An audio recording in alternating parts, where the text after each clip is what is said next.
할렐루야. 서로 보시면서 축복하십니다. 감사합니다. 고맙습니다. 사랑합니다. 길게 빼세요. 행복합니다. 야고보서 전체 주제가 믿음은 믿음인데 어떤 믿음? 행함이 있는 믿음. 그래서 이제 우리에게 딱 제시하는 인물이 아브라함이었습니다. 로마서에서는 아브라함의 믿음을 강조를 한 것이고요, 야고보에서는 아브라함의 행함을 강조한 겁니다. 그러니까 이 두 가지의 것은 분리할 수가 없습니다. 이게 마귀와 사탄이 자꾸 와서 이 둘을 분리를 시킵니다. 믿는 것 좋다. 그런데 만약에 믿음대로 네가 산다면 너 참 이 땅에서 살기 힘들걸? 그 생각을 자꾸 가져다 주는 세력이 마귀와 사탄입니다. 그건 그냥 성경이고 그건 하나님 말씀이고 그냥 듣기 좋게 하는 말이고, 이 세상의 삶은 전혀 그렇게 살 수가 없어 라고는 그 생각을 누가 가져다 주는 거야? 성령님이 그 생각 가져다 줄까요? 마귀와 사탄이 가져다 줘요. 자꾸 우리가 그쪽으로 속아요. 부부가 서로 함께 결혼해서 살았으면 예수님 안에서 행복하게 사는 게 정상입니까? 비정상입니까? 근데 왜 인상 쓰는 것을 정상으로 생각하게끔 우리 스스로가 그 생각 속에 갇혀 있느냐고요. 예수 믿었으면 복 받고 그리고 기쁘게 살아야 정상입니까? 아니면 예수 믿고 딱 인상 쓰고 살아야 정상입니까? 그럼 그렇게 살자고요. 아멘. 그게 정상적인 믿음이라고 하는 거예요. 그러니까 마귀와 사탄이 자꾸 우리에게 세상적인 논리와 세상의 분위기와 세상의 흐름 속으로 자꾸 우리들이 믿음은 믿음이고 행함은 행함일 뿐이다, 이게 자꾸 분리를 시키는데 하나님은 그렇게 말씀하지 않으세요. 그러니까 우리가 이 로마서 읽을 때에는 이쪽 부분을 강조하고 있구나. 왜? 이제 믿음 생활 시작해야 할 사람들이니까, 이제 믿음을 가져야 되니까 이쪽을 강조하는 거예요. 왜? 예수 그리스도를 믿지 않는 사람에게 이걸 어떻게 강조할 수 있겠어요? 그러니까 성령으로 우리가 다시 거듭나고 하나님의 자녀로 다시 중생하고 다시 태어나야 그게 이거거든요. 그 다음에는 그 자리에서 이제 감사하고 그 자리에서 예수 믿고 성령님 만나서 이제 신앙생활을 하게 된 그 자체, 그 상태로 만족하지 말고 이제는 점점 기도 잘하고 생각하는 것도 좀 잘하고 말하는 것도 좀 이제 어른스러워지고. 제 방에 이제 앉아 있는데 여신도 회원들이 막 준비하면서 깔깔거리고 웃는 모습을 제 방에서 가만히 들으면서 참 감사하다. 그러니까 이쪽 부분이 뭔가 이렇게 변화가 일어나야 정상이죠. 인정하시면 아멘. 그래서 우리가 이 야고보서의 이 말씀을 우리가 다시 한번 기억하면서 이 두 가지 것이 둘이 아니라 하나구나. 행여 이 부분이 잘 되지 않았을 때는 우리가 기도하자고요. 하나님 도와주셔서 하나님 말씀 붙잡고 복받고 살게 해달라고. 자꾸 마귀와 사탄에게 져서 그냥 날마다 하나님 안 돼요, 참 못해요, 하나님 죄송해요, 그것도 한두 번이지.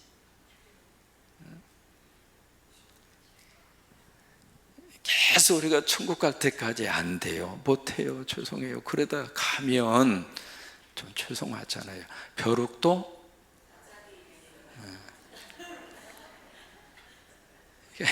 그러니까 이제 저하고 이제 거의 한 10년 가까이 이렇게 됐으니까 저 참목사가 뭘 요구하는 거 이제 알죠? 아직 몰라요. 주여, 몇 년이나 해야 할까? 아이고 주여, 물 좀 마셔야 되겠어.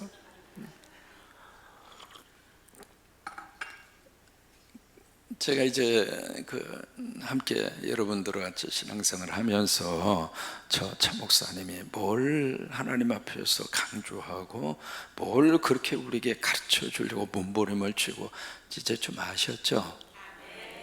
그러니까 이 두 가지의 것이 별개의 것이 아니라 하나라고 하는 사실을 늘 우리가 기억하고, 또 하나, 이게 잘 되지 않았을 때에는 성령의 은혜를 받으면 되잖아요. 내 힘으로는 힘드니까, 내 이성과 판단으로는 참 사람은 여기까지 가기가 쉽지가 않거든요. 그래서 우리가 늘 이렇게 예배하고, 이렇게 우리가 기도하고, 또 하나 성령으로 충만하고, 이제 그래야 이 부분으로 더 많이 나아갈 수 있으니까, 그래서 우리가 계속 기도하고 은혜 가운데 살라고 하는 것입니다. 오늘 야고보는 두 가지 이야기합니다. 첫째로 믿음은 믿음인데 참 믿음과 그 다음에 어떤 믿음을 이야기하는가, 거짓 믿음을 앞에서 이야기합니다. 참 믿음은 뭐냐? 행함이 있는 믿음이 진짜 믿음이다. 거짓 믿음은 뭐냐? 믿습니다 하면서 그 뒤에 행함이 따라주지 않는 것이 거짓 믿음이다. 이 두 가지 것을 분리를 하는 거예요. 그러면서 이제 언어 생활을 우리가 딱 제시합니다. 언어 생활을 딱 제시하면서 어떻게 한 입으로 찬송과 그리고 같은 형제를 향하여 저주할 수 있느냐, 생각을 해봐라, 그거예요. 그게 이치적으로, 그게 합리적으로 타당한 일이겠느냐, 그러면서 하는 말이, 한 우물에서 이게 단물이 나오고, 단물은 민물입니다. 민물이 나오고 한 우물에서 짠물이 나올 수 있겠는가? 여러분, 그 질문은 그럴 수 있다는 거예요, 없다는 거예요? 있을 수 없다고 하는 거죠. 어떻게 포도나무에서 올리브가, 올리브나무에서 포도가 있을 수 없다고 하는 거죠.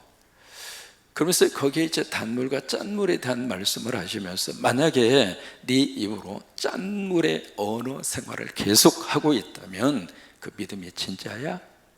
그 질문을 하는 거예요.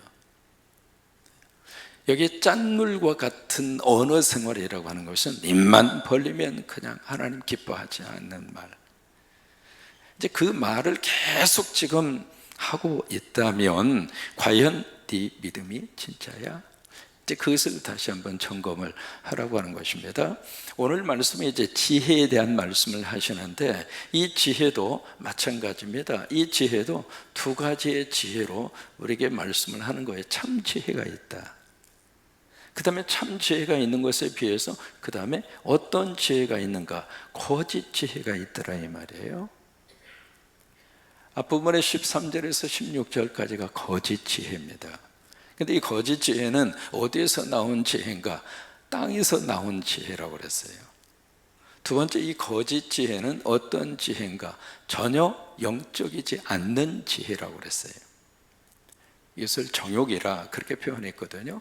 그 다음에 세 번째로, 이 거짓 지혜는 어디에서 나오는가? 충격적인 단어가 나옵니다. 마귀한테 나오는 지혜다. 지혜는 지혜지만 이 지혜가 똑같은 지혜가 아니더라, 그 말이에요. 믿음은 믿음이지만 똑같은 믿음이 아니더라, 그 말이에요. 그러니까 믿음 안에도 진짜가 있고 가짜가 있더라.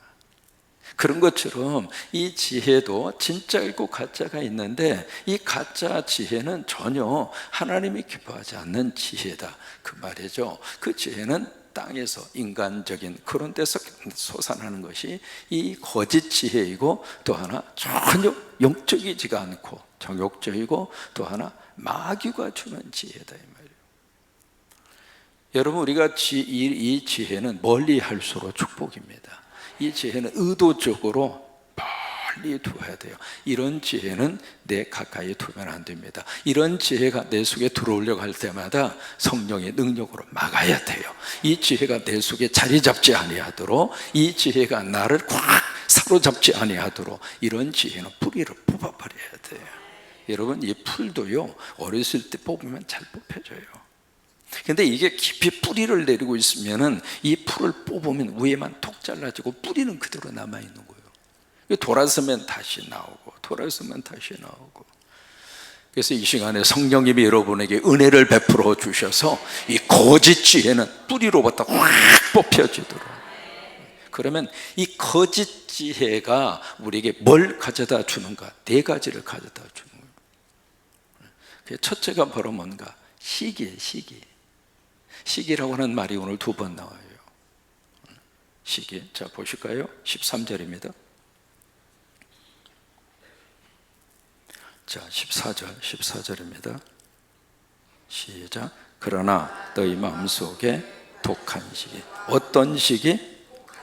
그냥 아주 어떻게 표현할 수 없을 정도로 사악한 그런 시기. 16절입니다. 처음에 뭐가 나와요? 시기가 나와요. 이게 바로 거짓 지혜라 그 말이에요. 시기. 성경에 가인과 아벨이 나옵니다. 형제지간이잖아요. 가인과 아벨이 나오는데 거기에 이제 아벨이 하나님 앞에 드려진 제사를 하나님 받으시고 가인이 하나님 앞에 드린 제사는 하나님 받지 않으셨어요. 그러면 그 제사를 받고 안 받고의 원인 제공이 동생한테 있습니까? 본인한테 있습니까? 본인이잖아요. 그런데 하나님이 그것을 받지 않는 것에 대한 화풀이를 누구한테 하냐면 동생한테 합니다. 그러면서 이거 동생을 어떻게 해요? 죽이잖아요. 인류 최초의 살인사건이 형제지간에 일어났어요. 이게 가까운 사이일수록 참 사람이 가까워서 서로 의지가 되고 서로 이제 도움이 되기도 하지만 이게 사이가 관계가 틀어지고 멀어지면 남남보다도 더 나쁜 관계가 돼요. 그래서 이제 가인이 자기 형제를 죽이는 그 일이 일어나죠. 그것이 어디에서부터 출발이 됐는가? 바로 시기. 남 잘 되는 꼴을 못 보고. 여러분, 같은 형제와 자매라면 남이 잘 되면 박수 쳐줘야 정상 아닙니까? 근데 어떻게 사촌이 논을 사면 어디가 아파요? 왜 내 배가 아프냐고. 이게 전부 다 어디에서 나오는 지혜인가? 거짓 지혜라고 하는 거예요. 이게 마귀가 주는 지혜라고 하는 거예요. 그래서 시기가 내 속에 이렇게 들어올 때마다 자꾸 물리쳐야 돼요. 뽑아버려야 돼요. 두 번째로 이 거짓 지혜에서 나오는 것이 바로 뭔가 다툼이라고 그랬어요. 다툼. 막 싸우려고 덤벼들고. 그 다음에 세 번째로 이 거짓 지혜에서 나오는 지혜가 바로 뭔가 자랑입니다. 14절을 다시 한번 읽습니다. 처음부터. 그러나 너희 마음속에 독한 시기와 다툼이 있으면 자랑하지 말라. 이 자랑. 여러분, 고린도서에 특별히 하나님이 그렇게 말씀하세요. 하나님 안에서, 그리스도 안에서 자랑하지 말라요. 근데 이게 참 힘들어요. 이게 자랑이 참 어떻게 들려지게 되느냐면 자랑을 받을 만한 사람한테는 괜찮아요. 그런데 그 자랑이 내가 그 사람에게 나는 자랑하고 싶어서 자랑하지만 상대 입장으로서는 그 자랑이 오히려 아픔이 될 수가 있거든요. 그래서 자랑하지 말라고 하는 거예요. 만약에 자랑하려고 그러면은 주님을 자랑하고 하나님이 이렇게 역사하셔서 하나님이 이렇게 우리 삶 가운데 개입해 주셔서 하나님 우리 성광교회 은혜를 베풀어 주셔서 십자가 세우게 하시고 하나님 우리 교회 통해서 이런 역사를 일구어 가신다고 주님을 자랑하고 성령님을 자랑하고 하나님을 자랑하고 그러면 누가 높임을 받느냐면 주님이 높임 받아요. 그러면 그 자랑을 하는 사람도 하나님 앞에 영광이요, 자랑을 듣는 사람도 하나님 앞에 영광이에요. 그랬을 때는 그 자랑이 서로에게 은혜가 돼요. 그런데 이 거짓 지혜에서 나오는 이 자랑은 상대를 자꾸 누르는 거예요. 봐라, 나는 이런데 당신 뭐야? 이렇게 되면 안 되거든요. 네 번째로 이 거짓지에서 나오는 것이 바로 뭔가? 거짓입니다. 거짓. 자, 14절입니다. 처음부터 다시 읽습니다. 그러나 너희 마음속에 독한 시기와 다툼이 있으면 자랑하지 말라. 진리를 거슬려 거짓말하지 말라. 그래서 이 모든 것들이, 자, 그 다음에 보실까요? 15절입니다. 이게 이제 거짓 지혜가 위로부터 난 것이 아니다.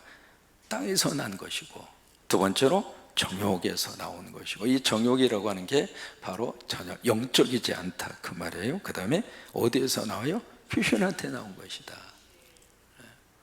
근데 이 거짓 지혜, 가짜 지혜가 있는 곳에 16절에 뭐가 자꾸 거기서 일어나는가? 혼란과 그리고 악한 말이 거기서 다 쏟아지더라 그 말이에요. 그러니까 지혜는 지혜지만 이쪽 거짓 지혜라고 하는 이 부분에 있어서는 우리가 기도하면서 이게 참 지혜인가 거짓 지혜인가를 분별할 수 있어야 된다 그 말이죠. 그 다음에 17절로 18절에 바로 참 지혜를 말합니다.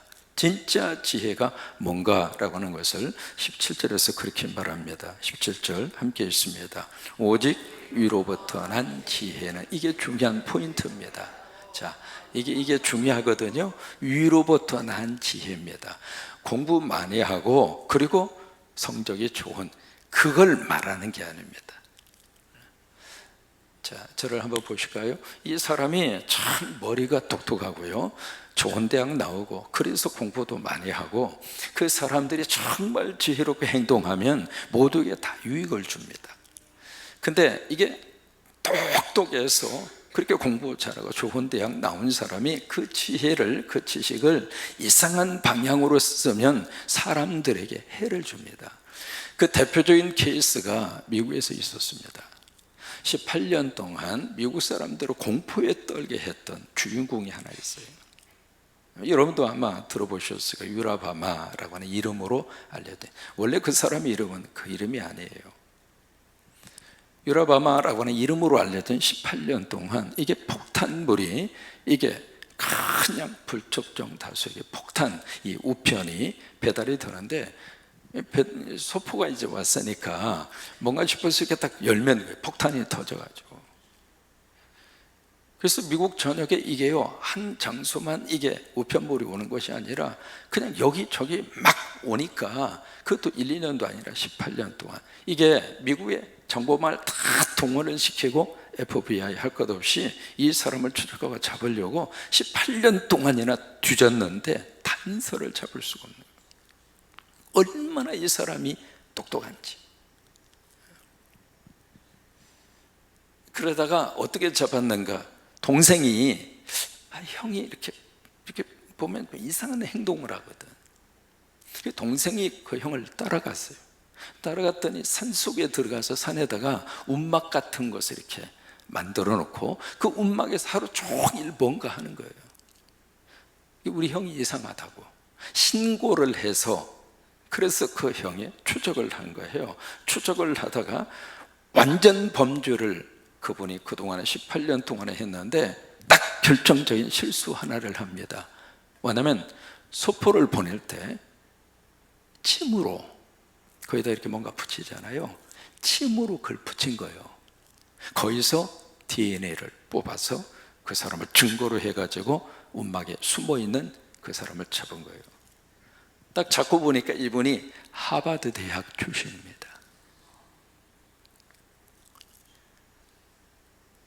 우리가 자녀들을 위해서 기도할 때 하나님 공부 잘하게 해주세요, 그걸로 끝나면 안 됩니다. 하나님 우리 아이가 공부도 잘하지만 하나님이 주시는 지혜로 충만하게 해주세요. 하나님이 주시는 지혜가 우리 자녀들에게 있어야 나도 살고 남도 살립니다. 사람은 자기 혼자만 똑똑하다고 해서 혼자만 잘 나갈 수가 없어요. 같이 누군가가 힘이 돼줘야 돼요. 사람은 더불어 살아야 행복해요. 사람은 함께 어울려져서 살아야 그 삶이 빛이 나는 거예요. 그러니까 지혜는 지혜지만 여기서 그냥 지혜가 아니라 하늘에서 난 지혜, 하나님이 주시는 지혜, 그 지혜가 참 지혜입니다. 그러면 이 참 지혜는 어떤 행함의 열매가 나타나게 되는가? 8가지입니다. 그래서 가장 먼저 나오는 것이 첫 번째로 성결입니다. 성결이라는 게 뭐예요? 순수한 마음이잖아요. 깨끗한 마음. 이게 바로 하나님이 주신 지혜고요, 이것이 예수 안에서 행함이 있는 믿음을 가지고 사는 사람들에게 주시는 하나님의 놀라운 지혜입니다. 순수해야 돼요. 순수해야 돼. 하나님은 우리 마음의 동기를 아시잖아요. 그래서 17절 말씀에 가장 먼저 나오는, 그래서 8가지가 쭉 그렇게 기록이 됩니다. 17절 같이 한번 읽겠습니다. 처음부터 오직 위로부터 난 지혜는 첫째 성결하고, 다음에 화평하고, 관용하고, 양순하며, 궁율과 선한 열매가 정직하고 편견과 거짓이 없나니 화평하게 하는 자들은 화평으로 심어 의의 열매를 거두느니라. 그래서 18절 말씀에 화평하게 하는 자, 이것이 바로 마태 5장의 8가지 복 가운데 7번째입니다. 화평하게 하는 자, 다시 말해서 평화를 만드는 자. 평화를 만드는 자는 복이 있나니 저들이 하나님의 자녀라 일컬음을 받을 것이다. 그러니까 서로 간에 서로 화해할 수 있도록 평화를 만들어 갈 수 있도록 이게 참 지혜입니다. 지금 이 땅은요, 평화를 만들어가는 세상입니까? 평화를 깨는 세상입니까? 왜 그래요? 완전히 거짓 지혜에 눌려 있는 거예요. 다시 말해 귀신의 영에 사로잡혀서 인간들이 이게 지금 죽음의 길로 간다고 하는 것도 모르고 서로가 죽이고 있는 거예요. 그런 속에서 우리는 참 지혜를 가지고 저게 하나님이 기뻐하는 게 아니구나. 서로가 평화를 만들어가고 서로가 화목을 만들어가고, 그래서 하나님의 자녀됨의 아름다운 참 지혜를 가지고 사는 저와 여러분이 될 수 있기를 주의 이름으로 축원합니다. 언젠가 한번 말씀을 드렸던 기억이 납니다. 이제 주일날 이렇게 안수 집사가 주일날 잘 보이지 않았어요. 그래서 이제 목사님이 그 친구에게 어디 갔느냐 그랬더니 낚시를 갔다는 거예요. 순간적으로 이 목사님이 주일 성수하라고 무슨 주일날 낚시를 가? 속으로만 생각하고 끝났으면 괜찮은데 그 목사님도 한 성깔 하시는지라 자기도 모르겠어요. 세상에 다리몽댕이라 부러져 버려라. 그 말이 딱 나오고 아차, 세상에 친한 친구인데, 그 말을 하고 나서 이 목사님이 입이 방정이지, 속으로만 그럴 거지 뭐하러 이걸 입을 해가지고. 여러분 그런 경우 있어요 없어요? 목사도 마찬가지예요. 그래서 그때부터 큰일 났다. 또 그 안수 집사가 보통 성깔이 있는 양반이 아니거든. 근데 거기다 대고 주일날 갈 수도 있지, 그렇다고 다음 주 낚시 가라 그 말이 아니고 갈 수도 있지. 근데 그걸 친한 친구한테 다리몽댕이라 분지로 부러져 버려라 그 말을 했으니 이 사람이 가서 쪼르르 가서 뭐라고 그러겠어요? 그때부터 이 목사님이 큰일 났네. 근데 이제 두근반 서근반 그러고 있는데 밤 11시에 전화가 온 거예요. 드디어 이 양반이 전에 들었구나. 이제 그러고 있는데 전화가 다 왔는데 목소리가 전혀 화가 난 목소리가 아닌 거예요. 웬일인가 싶어서 이제 이야기하면서 안수 집사가 하는 말을, 목사님 죄송해요. 죄송하긴 내가 죄송한데 갑자기 이 양반이 웬일인가 싶어서 그렇게 저를 염려해 주시고 저를 그렇게 생각해 주시고, 목사님 제가요 다음부터는 절대로 주일 범하지 않고요 주일날 낚시 안 갈 거예요 그러는 거예요. 그래서 도대체 이게 어떻게 된 거냐 싶어서 나중에 확인을 해보니까 그 친한 친구가 그 안수 집사한테 이 사람아 주일날 안 보니까 목사님이 당신 잣도고만. 여러분 그 맞아요 틀려요?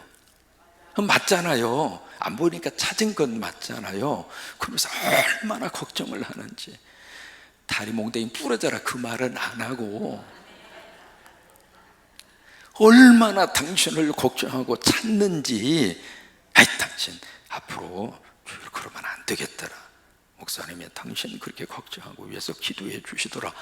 그렇게 전한 거요. 그래서 이 안수 집사가 그렇구나. 내가 빠지는지 안 빠지는지 목사님이 나한테 관심이 있으셨구나. 그 생각이 들어가지고 이 안수 집사님 밤 11시에 전화 와가지고 그랬다고 그래요. 이게 중간에 그 사람이 어떤 역할을 하느냐에 따라서 벌써 관계가 달라지는 거예요. 우리가 행함으로 믿음 있는 걸 가지고, 그게 믿음이에요. 어떻게 해서든지 둘을 화해시켜주고 하나가 되게 하고 의상하지 않게 하고, 여러분 그렇게 되시기를 바랍니다. 그게 진짜 지혜가 있는 사람이에요. 그 사람이 하늘로부터 난 지혜를 받은 사람이에요. 그 사람 속에 복음이 있는 사람이고 성령이 있는 사람은 그렇게 해야 돼요. 아셨죠? 그 은혜가 넘치기를 주의 이름으로 축원합니다.